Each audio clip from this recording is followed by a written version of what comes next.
One does not take sannyas, freedom from family responsibility, in the renounced word of life, to make another family or to create an embarrassing plentiful fraud in the name of sannyas.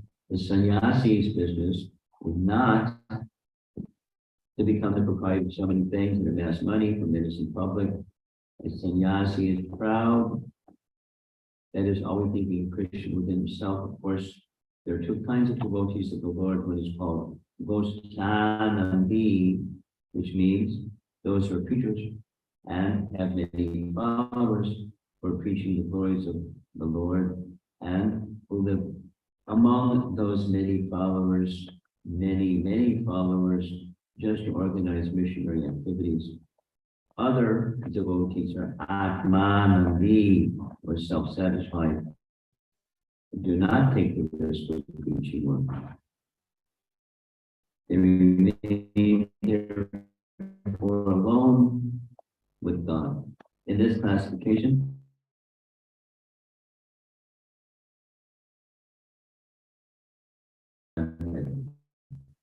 Raja means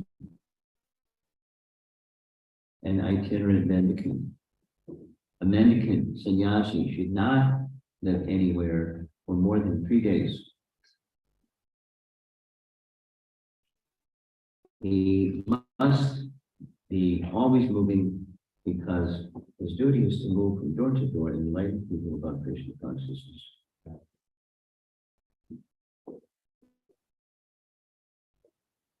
The renunciation cardinally is the title of the chapter 24. And the scene is a beautiful painting. Cardinal Muni has received a request for an instruction from his father. He's direct son of Lord Brahma. Lord Brahma requested him to assist me. I built this universe, and I had to fill up the universe with good praja, so please assist me. And in obedience to his father's order or request, he decided to go to the forest and qualify himself to produce good praja. And you know the story. This is Satya Yoga, so he was engaged in Dhyan Yoga, or process of meditation.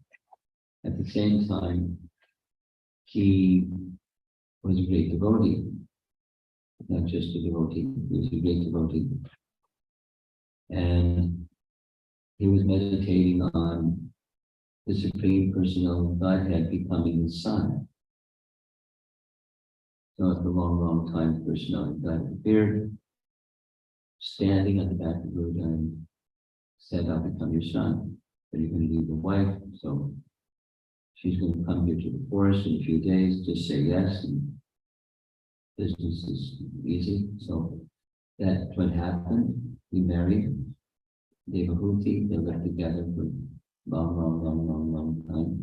And then eventually Cardinal understood, as was his desire, so also was her desire, but now qualified to have good praja, they began to have good praja, some things in between, and 9 daughters and 1 son. So the daughters were given to other sons of Brahma to help in the Prajapati program. And the daughter, the son became Kapila. So Kapila, as he became mature,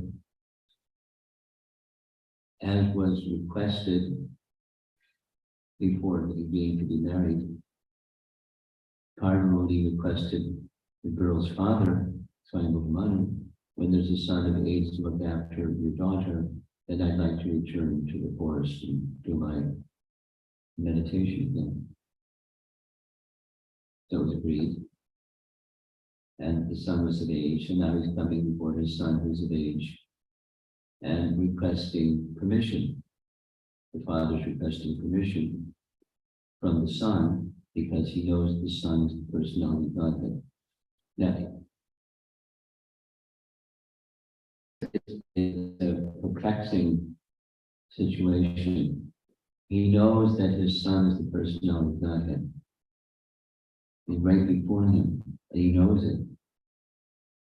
And he's asking to take leave of his son, the personality of Godhead, to go to the forest and meditate on the personality of Godhead, who he desired to have as his son.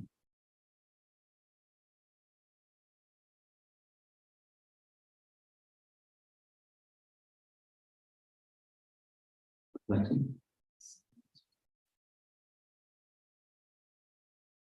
Now there's a hint, and the hint is renouncing this family life I wish to wander about free from lamentation, thinking always of you in my heart. Now, someone who has attained what Karmamuni attained, is he immersed in lamentation, or is he subject to lamentation? So what's the cause of that? The root of lamentation. Lamentation, the root is attachment to something temporary and then losing it. Hankering and lamenting. And you have something and you lose it because things that are temporary don't remain. When you lose it, there's no empty. You hankering. And then you want it. So your anxiety wanting it, your anxiety losing it. Lamentation.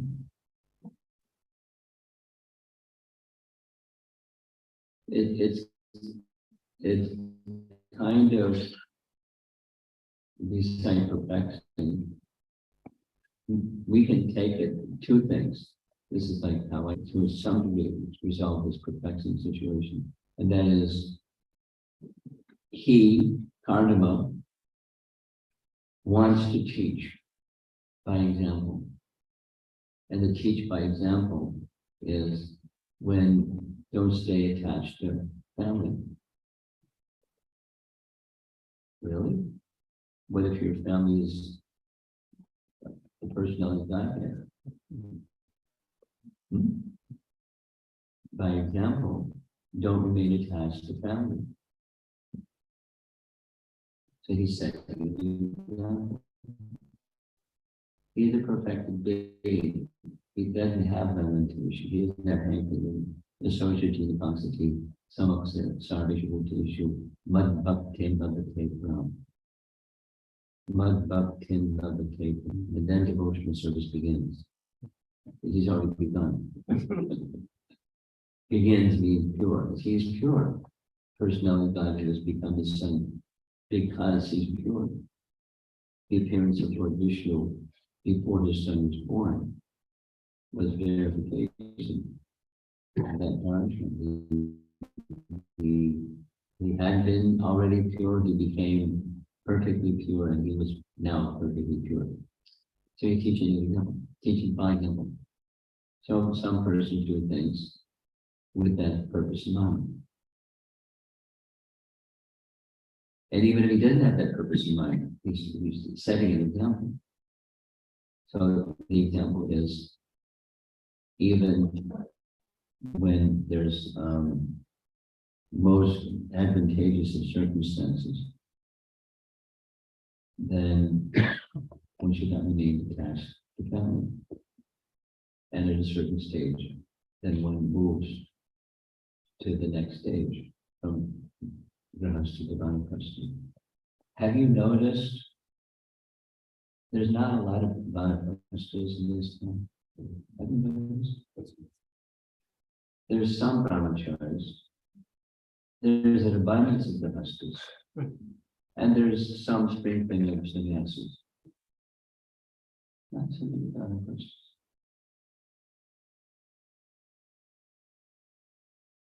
Why? Attachment. I mean, let's be clear. It's attachment. There's no, so grahastha life, no problem. But attachment to grahastha life is a problem.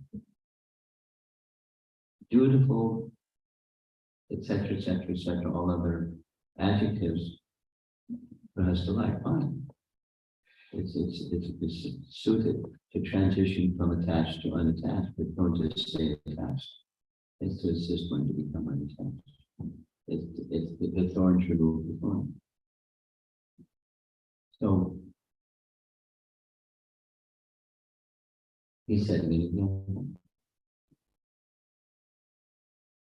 I don't know if any of you have as your son.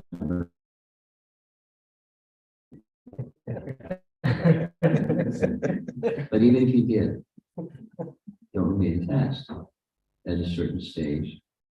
Move on. Now, what that move on might look like, that's another question. There are too many sterling examples out there. So minimally decrease the affinity for family, life, home, this and that, and go to places of pilgrimage for purification, etc.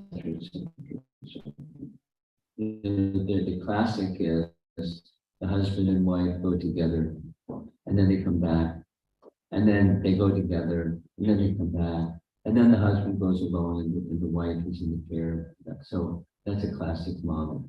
And then eventually, the husband may just jettison or accept sannyas or something. But then together engage in preaching without the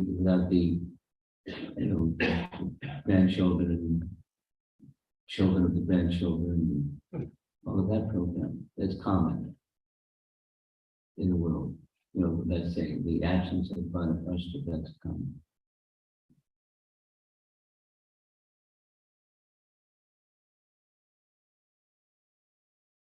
The Vedic model is this one. Now, in his case, he had, and apparently still has, an inclination for living in the forest and doing the meditation program that he was doing. He had a liking for that. So, in a transcendental sense, meditating upon the personality guided within his heart, and meditating upon the personality guided before him, it's the same personality guided. In one sense, they had parental affection, thus the desire to have the personality guided Vishnu as his son. So he agreed, I'll become your son. He became his son. So in addition to that rasa of Vatsalya rasa, he liked. And we're maybe here for Lord's to approve. He said, what are you doing? Going to the forest to meditate on me, I'm right in front of you. He approved. And so in that sense, this is the second explanation.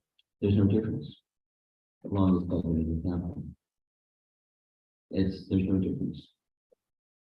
No, for us, for common sense, there's a difference. But in a transcendental sense, there's no difference. And the third reason is it sets up a lila where, by the internal potency of the Supreme Lord, Kapila Dev can instruct Devahuti. Because coming attractions, Devahuti is in great distress. Her husband, who she's been with for tens of thousands of years, is gone. And she's feeling something. No, she's also not an ordinary lady. As her son, the personality of God has appeared. So she's again, acting as if she's attached or speaking as if she's attached. And saying she's feeling pain because of that attachment. She's feeling the loss of her good husband. She's before the personality of Godhead was her son, but she's feeling some attachment for Karmamuni, which in one sense is absolutely natural. If there wasn't any sense of loss, there'd be something wrong. There was no feeling, no, that's not. She's feeling some separation. And she intuitively understands Karmamuni is the feeling is not going to stay forever either. And then she's going to be alone. No, where's my shelter? How do I prepare myself for that? So that's coming. But to set up those wonderful instructions and chapters and chapters and chapters of instructions, Kapila Karmamuni is going to go back to the forest to set up the next chapter of the personality of God, his appearance and his instructions. And very, very important instructions span many chapters and covers many topics. There's core topics, umbrella topics, and then subdivisions of those. So that's another reason for him to go, is opening the door for the rest. Because if he was there, it wouldn't be the same. I mean, it's not that she couldn't have had some transitive conversations with her son, but that dynamic is specific. So now it's going to the purport. Prabhupada does a heavy at the very beginning. Leaving sannyas and then making another family. That's it. Really takes a shot at that one. Rascaldom. In the name of sannyas. Rascaldom. Next, not to become proprietor of many things. Get celebrity, become the proprietor of many things. Now, Prabhupada was the proprietor of many things. But he wasn't acting as the proprietor of many things, although he knew very well. He was the proprietor. I mean, he would speak sometimes like that. Just hearing the reporting this morning. I'm of this organization. And everyone's Ishwar of something. Then there's Parameshwar. So the Ishwar of something should understand Parameshwar is the control of that something that they are so-called controller of. So let's say, somebody's has a family. So they may be the controller of the family, the parents are the controller of the children, or the children are controlling their shoes or something. Everyone's controller of something. But there's the Parameshwar. So that the sense of proprietorship is not the program of the sannyasi, yet at the same time, a sannyasi, so the sannyasi does have proprietorship. Of what? Well, it's not paraphernalia, although in service to Krishna, some paraphernalia may very well be there.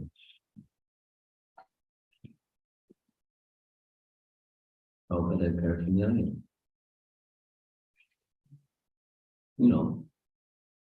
Reporters challenging Prabhupada. They came and picked you up at the airport in Rolls Royce. It's not supposed to be announced. It wasn't good enough. It should have been a golden car.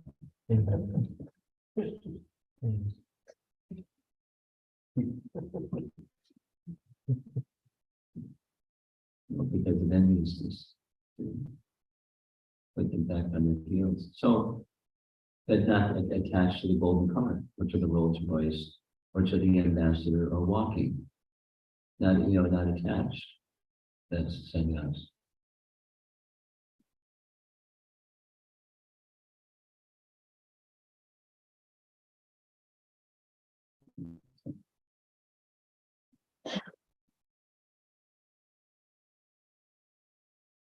Then the second half is the Ghostiyanandi and the Paribraja.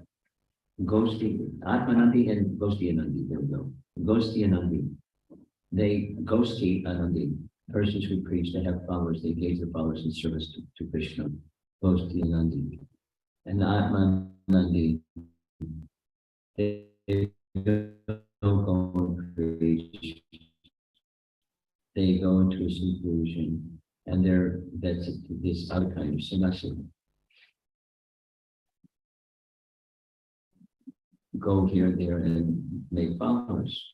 But it's not that the person who's the preacher that's their intention. I mean, a proper sannyasi is not doing that for that purpose. Whether there's followers or not followers, their purpose is broadcasting the holiness, to bring awakenedness of our relationship with Krishna to everyone, because that's the life of the Ghostiyanandi. And people may become followers, may not become followers. Awakening of Krishna consciousness, growing Krishna consciousness. Then let's hear. Other devotees are Atmanandi, or self-satisfied, who do not take the risk of preaching word. They remain, therefore, alone with God.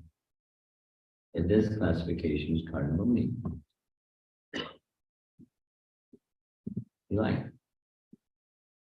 And he had that kind of, not just liking or propensity, but he had, he was fully satisfied in his relationship with the personality of Godhead in that way.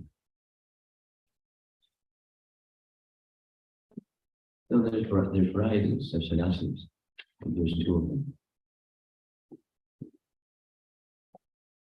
There's a nice description in the life of Sudama Brahman.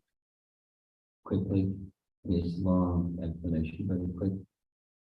So, Sudama Brahman had a liking for not having things.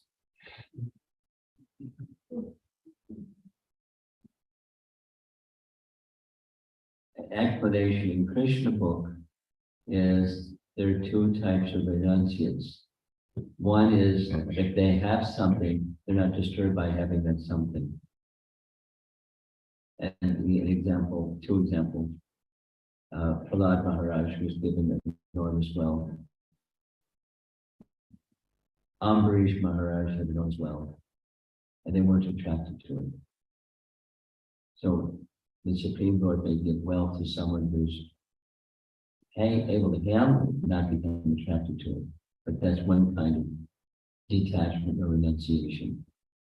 And another is one just doesn't like it. John Bharat is explained to be in that category, and Sudama was in that category. So when Sudama went to see Krishna in Dwaraka, Krishna considered he didn't like it. So I won't give him anything. So he didn't like it. If I were to give him something, he wouldn't take it. So no. So I won't give him anything. But because of his wife, he's calm. So I'll give him something and it won't embarrass him here, but when he gets back, he's in for surprise. So it wasn't for him, because he didn't like it. And it's not that his wife liked it, it's just fine. His wife, they were a good match. She had detachment like his detachment. There was one problem. There's always a problem. And the problem was, it was painful for her, too much for her to bear, to see the impoverished condition of her husband. She couldn't bear that, to the affectionate wife. She knew that he had propensities like her, but she couldn't bear it anyways. And so he went. And Krishna did what Krishna did. It's very interesting.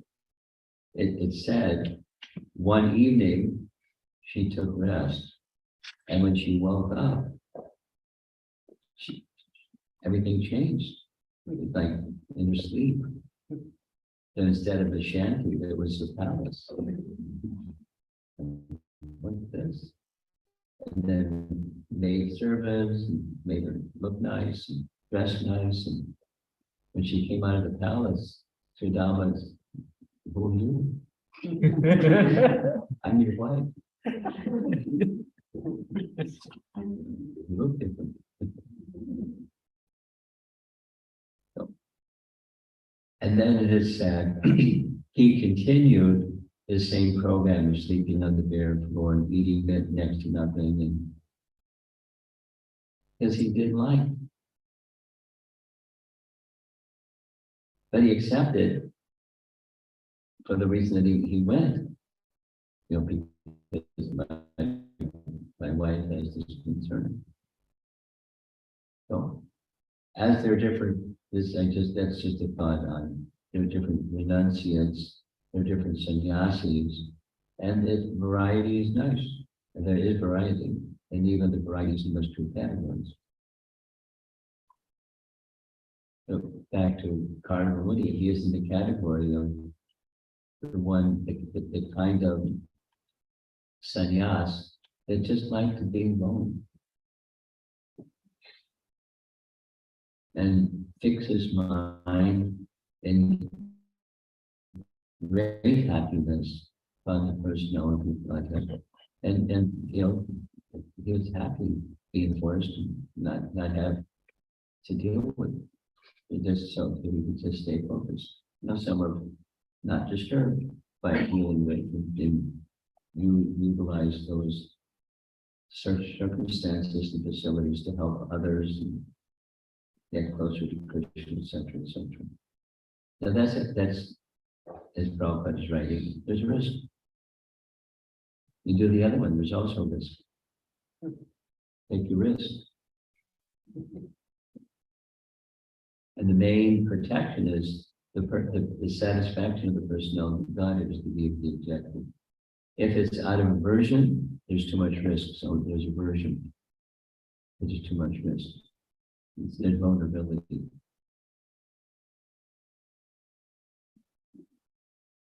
Maya knows what our attractions are when we think there's a risk. She'll sleep in, or at least knock on the door, and then you have to say no.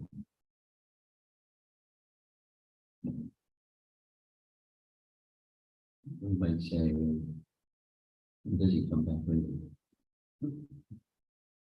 That's already vested. So, interesting section of the Bhagavatam. This is the concluding part of it. Third one. Karnamuni wanted to be free from all anxieties and remain alone within his heart with the personality of Godhead. Paribraja means an itinerant mendicant. A mendicant sannyasi should not live anywhere for more than 3 days, like Narmuni, whose person, thank you very much. Suits me. He must be always moving because his duty is to move from door to door and invite people. So he just blended, he went back to the Gostinandi mode, the preaching mode, which was not Karnamuni's mode. It was the detachment mode, not the travel and preach and enlighten people in Krishna consciousness mode. It was enforced.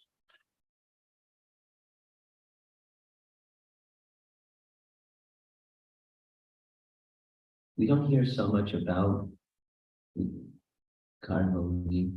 We hear some things. We certainly hear some things. but unique personality, isn't it?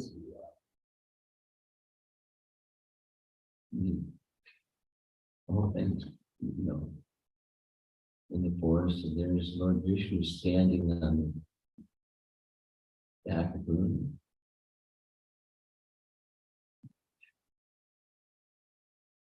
And it would be the dawn of creation before there's anything. There's a universe, but there's nothing much.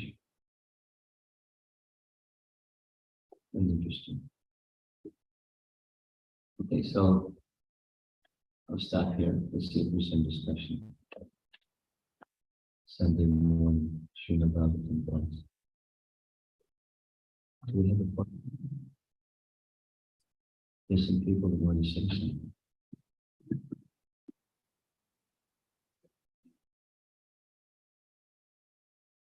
Thank you so much, Maharaj, for this. Let me adjust, you speak. So my question, Maharaj, is that we talked about Vanaprastha. I understand where the brahmacharis stay, what that ashram is, and then I understand for the grihasthas, they have the household. What is the place for Vanaprastha? Like, where should they reside, and what is it they not do? Well, there's, first of all, and circling back to something mentioned earlier, there's not a whole lot of examples.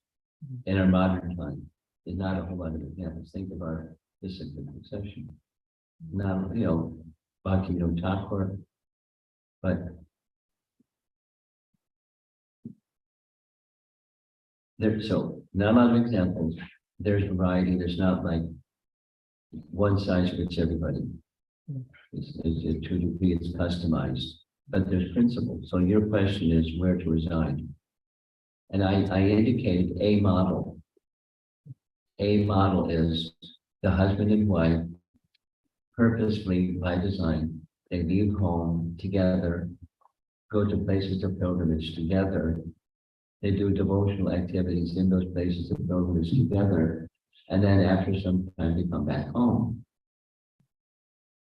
They stay home, whatever that is, and then again they go.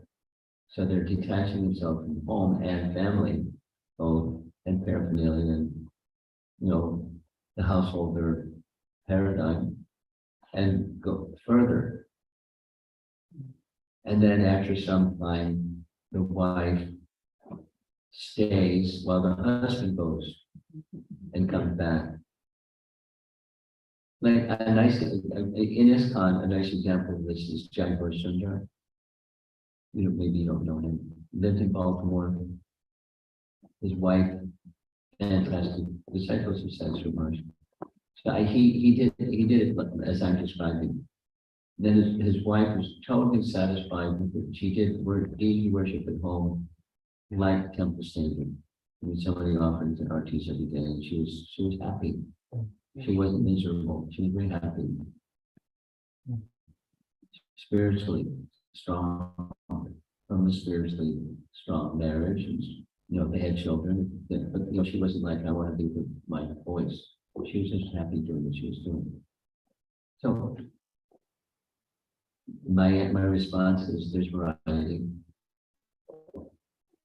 And so one has to be sensitive, husband and wife in the Vanaprastha stage have to be sensitive to their dependents and their resources and whatever. No, the current option is go together to Vrindavan or Mayapur or some holy place and live as detached from the family affairs,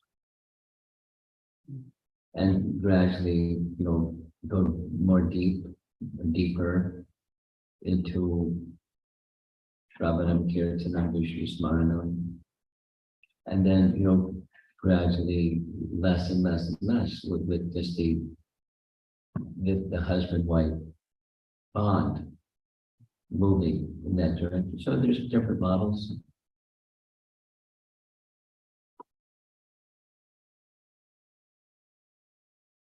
So again, the principle is moving towards attachment and away from attachment to Krishna and detachment from the material circumstances, and increasing hearing, chanting, remembering, and absorbing in the spiritual side of life,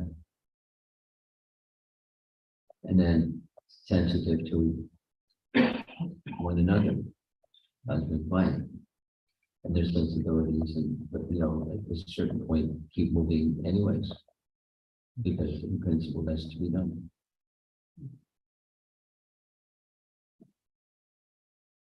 Someone else? Questions introduced on class, Maharaj. So just on the same point, this is one person. So I know you made an interesting observation comment on we see brahmacharis, we see sannyasis, and we see but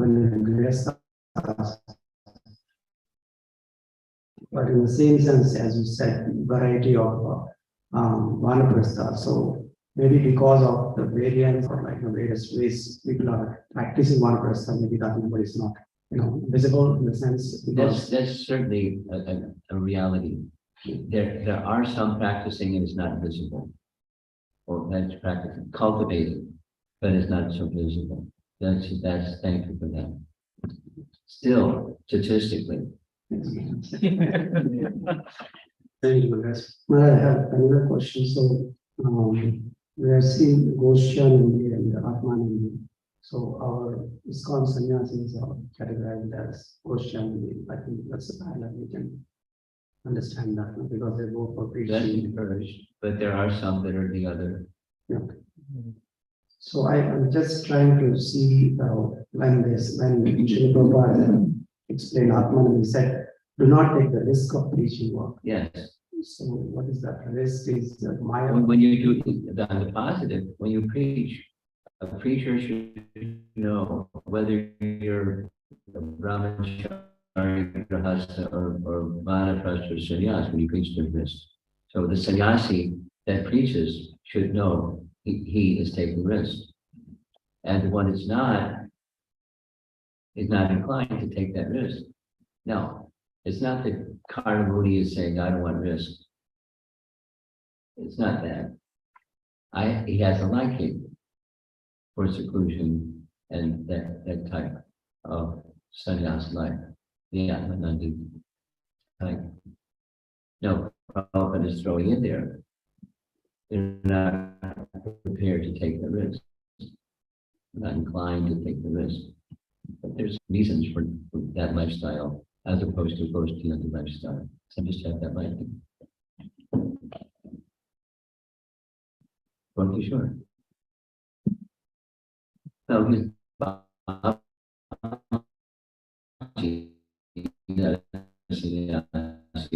obviously pronunciation for some part.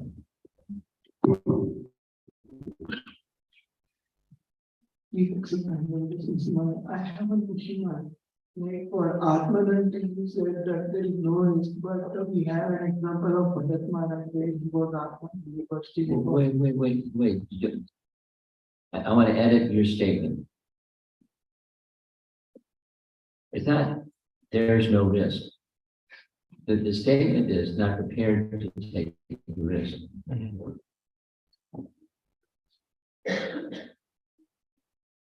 Do not take the risk.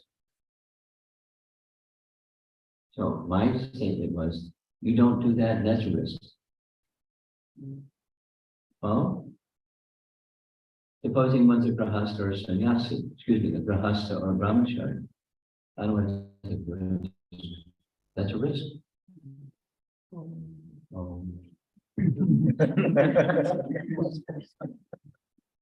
Now, continue with, I just added it to your statement. Now go ahead with your question.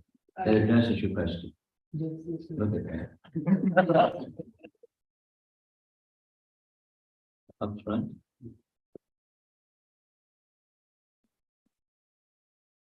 Thank you, Shravana. Please accept my humble obeisance. It's always wonderful to hear the insight you share, especially around the Kardamamadi. This is It's very, very enlightening. I was just thinking about the point which you mentioned about attachment to the family life. The question which I have, or the clarity where I need is, what happens is somehow by inconceivable time or some of the knots are disconnected. And then you realize I'm in a mess because of the You realize what? I'm in a mess because I was I'm a attached. mess? Because I was attached.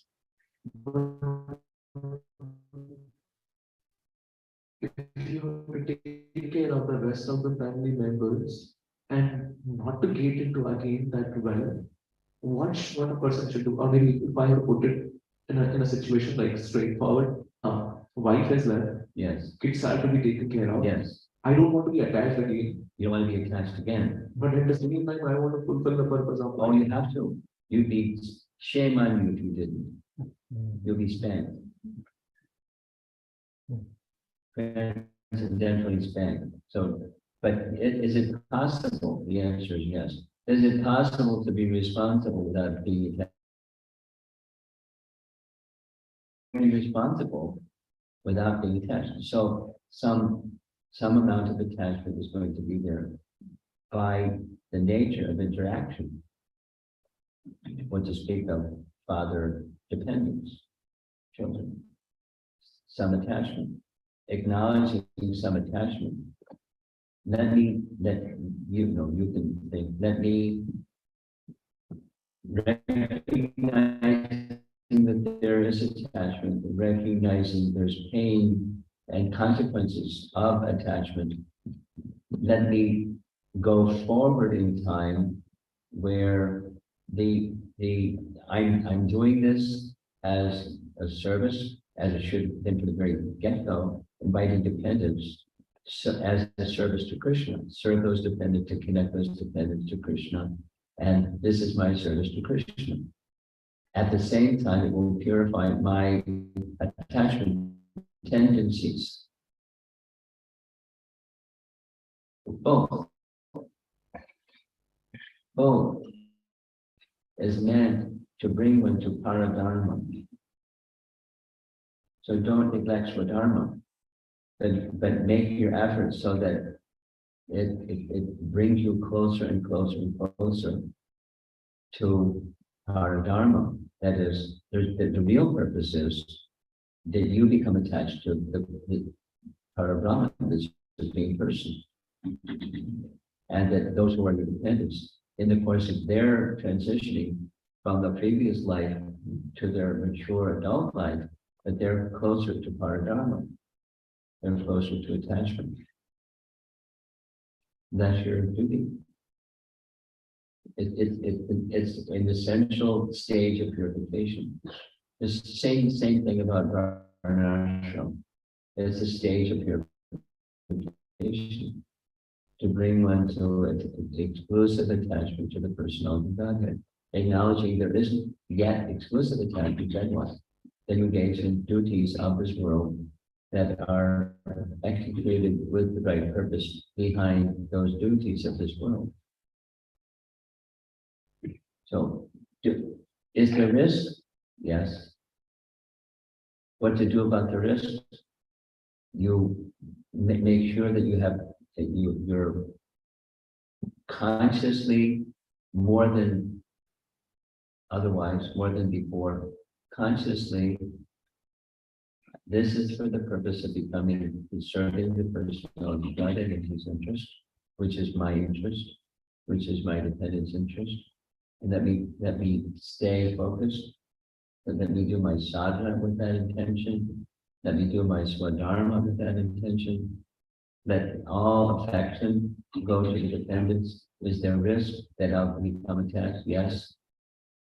And if you do it in the paradharma mood or towards that mood, then it's liberating and purifying. That's the way to go. Is there, once again, is there risk? Yes.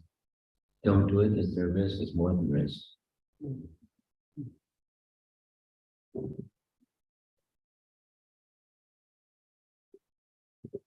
Thank you so much. Very enlightening, wonderful, insightful thoughts.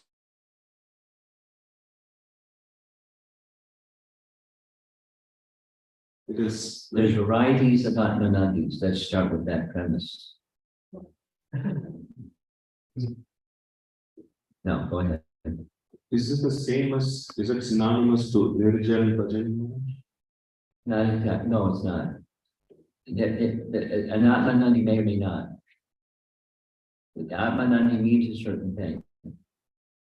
Does you want to read it again? What it means? Other devotees are Atmanandi or self-satisfied and do not take the risk of preaching work. They remain therefore alone with God. Now your question is, Nirjan Bhajan, is that the same? Maybe, maybe not.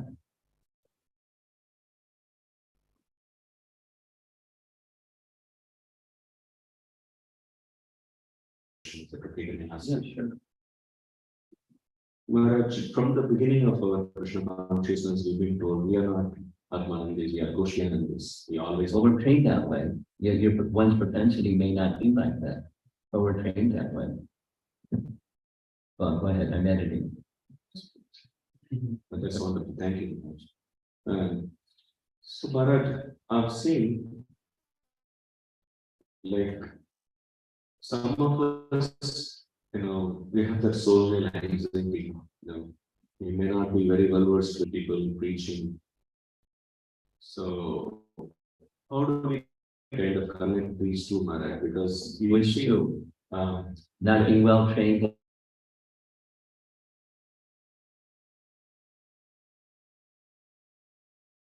I know this is the model I'm supposed to fit. The model I'm supposed to fit is the Goshianandi model, but I'm not trained and not qualified. It's not even my nature to do all this, and I'm kind of shy. yes, I have another liking. But this model is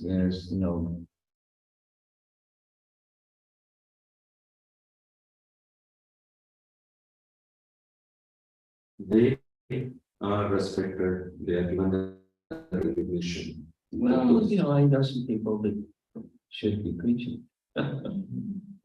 It's an anyway. I'm editing again. And, it's something like that does happen, but I just, let the picture be clear. There's some people that make a big mess in the name of preaching.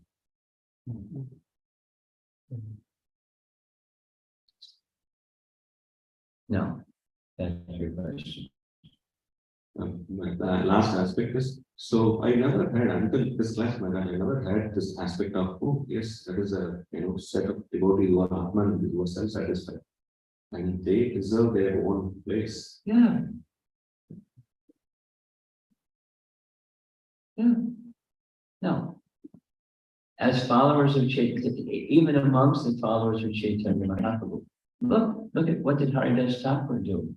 But what did Sanatana Goswami say about Haridas Thakur? You're the best at prachar. We didn't have time. But when people came, there's examples in Chaitanya Bhagavad and Chaitanya Charitamrita, people came to him with questions and he gave answers.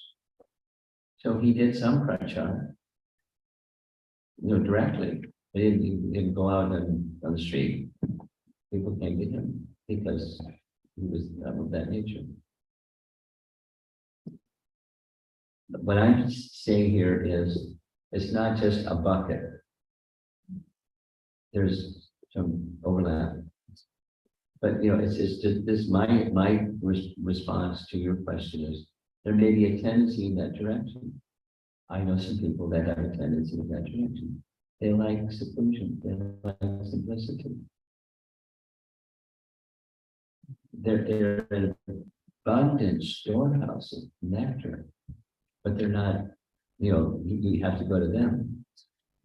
And when you go to them, it's like, they're a bloodline. They're so juicy. And then it starts coming, hey, let's go to that path because he's juicy. So, but they like. Very grateful, Maharaj. That changed my perspective. And and back to your point, those persons should be respected. They have their liking, and it's not just selfish liking, it's just their nature. Like Sudama Brahma had a nature. Krishna loved you so much. He cried. He loved him so much. He died. That's nature. But his love for Krishna was over the top. Ladies.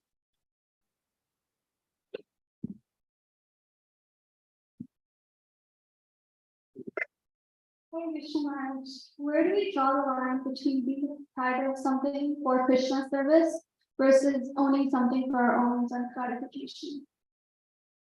Where do you draw the line? Well,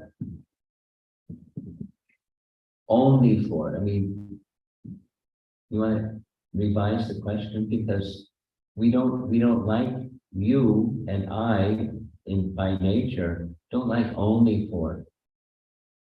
So maybe just edit the question, say, when there's a tendency to do something for sense gratification and a tendency to do something for someone else, where do you draw the line between the blend of those two tendencies? Because your question was only.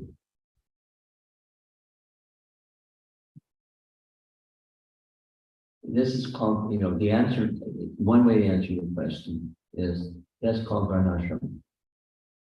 I have a nature. I recognize my nature. I enjoy fill in the blank. And that is an indication of my nature. Take something simple. Some persons like to cook. Some persons, I met somebody last night, they like to make decorations for the deity. They like, they're enjoying. So is that sense enjoyment, or is it 100% only for the pleasure of Krishna? It's a blend. They like. It's not that they should give up that liking because it's sense gratification, but they connect that tendency that they enjoy for the pleasure of Krishna.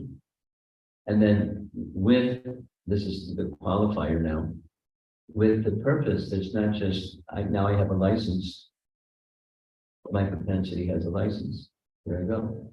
It's with that in mind, is my propensity, there's this, I'm enjoying, aspect of what I'm doing. Let me leverage it more towards Krishna's enjoyment, which is like your question. Another way of answering your question. So, where do I draw the line? It's introspection. This is my nature. I do this because it's my nature, and I'm not so inclined to do that because it's not my nature. Then comes this question about preaching. Supposing I just like being alone. I'm a shy person. I feel uncomfortable being out and about, going on book distribution class.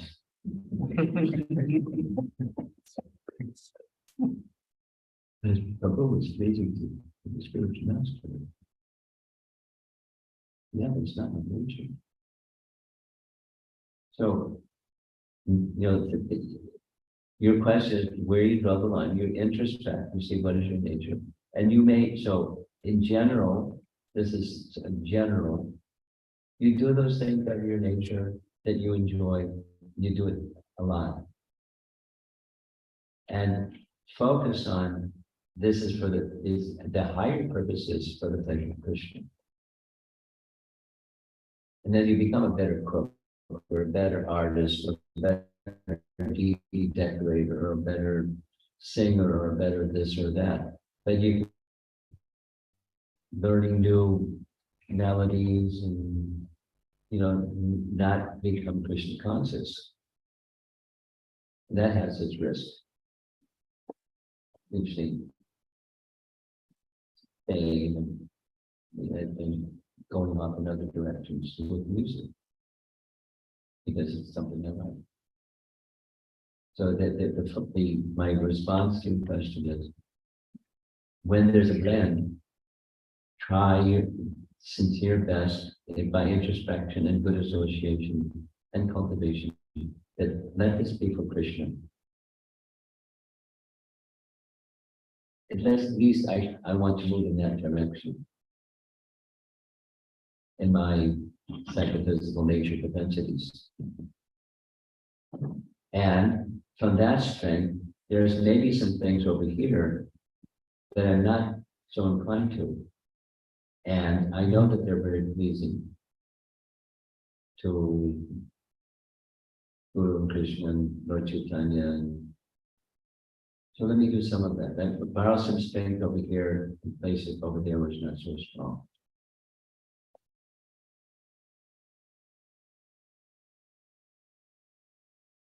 Then in that case, the purpose is clear. It's for the pleasure of Krishna. It's not my enjoyment. I'm uncomfortable over there. I don't like going through distribution because I'm uncomfortable. Approach people that is weird. And I feel weird doing that thing that to me feels weird. There's somebody that woke up in the morning thinking, gosh, I hope I meet a Hare Krishna guy out there. There's something to their bubble there, you're unwelcome. Why put people in that situation? Someone can be thinking like that. But let me do it anyways. Why? Because there's a higher purpose. And it's not about my happiness. So from where there's strength, you take it over here where there's weakness. And you can be selective. Some things not, some things later. So the answer, essence of my answer is be introspective and take a look, by vigilance, keep the satisfaction of Krishna in the foreground as much as you can. I see another hand up, and then I'm going to end. You have the last question. Hare Krishna. I have a follow-up on the third question. Because while we are doing services, sometimes we are good at the services. Because slowly we become better and better. And suddenly the strongness comes and I'm really good at it. And while I'm doing the service, when I get that feeling, now we know Krishna doesn't like the pride in you and he runs away. So then what do you do while doing the service? Stop it there, leave it? Or then how do you come back to that humility and make it it's very difficult, Maharaj? There's not a cookie cutter answer for this. Or my common way of responding to a question like this is, it depends. And so there's many options, and it depends on you and the circumstance and the degree of attachment and resources that you have available to you. Maybe maybe put on pause. Pause means go to a mode of goodness place. You're reflecting. You're not running. You're going to the mode of goodness. You have to blow it up. You have to beat yourself up. You just reflect. And then you start weighing what your options are. And then if you go to that reflective mode of goodness phase and start evaluating what your options are, you'll find there are many options. And then this is just common practice. When you're brainstorming, you get lots of options. You eliminate some are left, and you select from the menu. And so the main concern that you brought up is pride. Pride is insidious. So you may one of the options, just like pause. Or, then some other options. Have somebody next to you that they know that you have this tendency, and they can kick you in the shins or step on your toe or, tap you on the shoulder or somehow remind you when the signal is you're becoming proud again. Keep good association that can keep you in the middle of the road. You have to start heading to the ditch. Thank you. And then you come up with some other options, so there's no cookie cutter answer. The awareness of pride and the insidiousness of pride is foremost, and continue to be introspective as you go forward, knowing that there's such a tendency. Can I should I step back from that? That's one option. That's an option, but it's not necessarily the best option. Because, there's obvious reasons why that may not be the best option, because then you're still carrying pride from previous service. Now you're separated in time from the service, but the pride is still there. The tendency. So if that tendency is there, you do something else, you become good at it, something else, you become proud again, because there's a tendency. So it may be the right thing to do for, a certain sense, and again, it depends.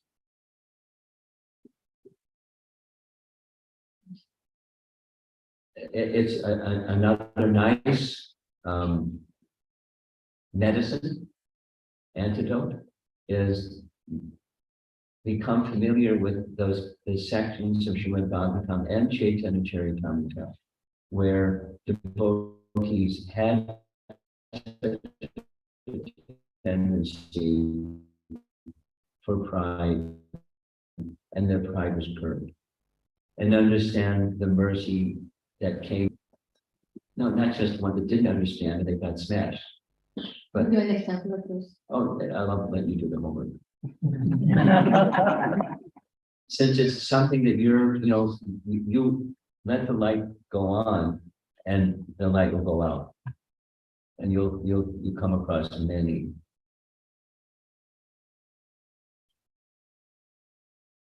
Thank you. Okay. But it's just stay with it. Don't let it go away, because pride doesn't go away easily. It's insidious. Pride will destroy everything. Here's a nice, really something that I recently became involved with is Manashiksha.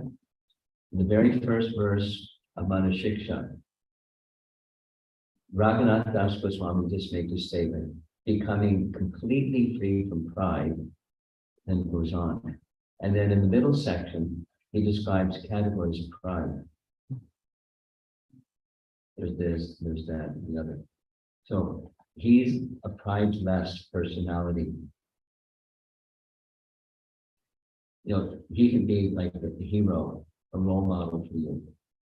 I mean, that doesn't have their daughters, but he's he had everything, and he wasn't attached to anything.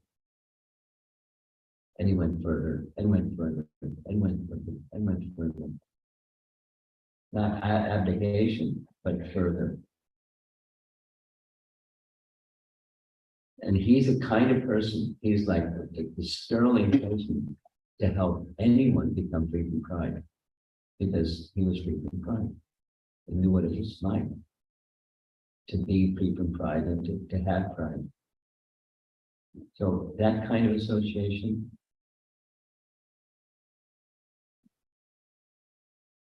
hold him up there and just keep looking.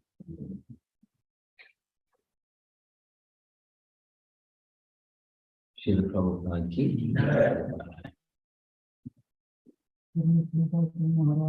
Jai.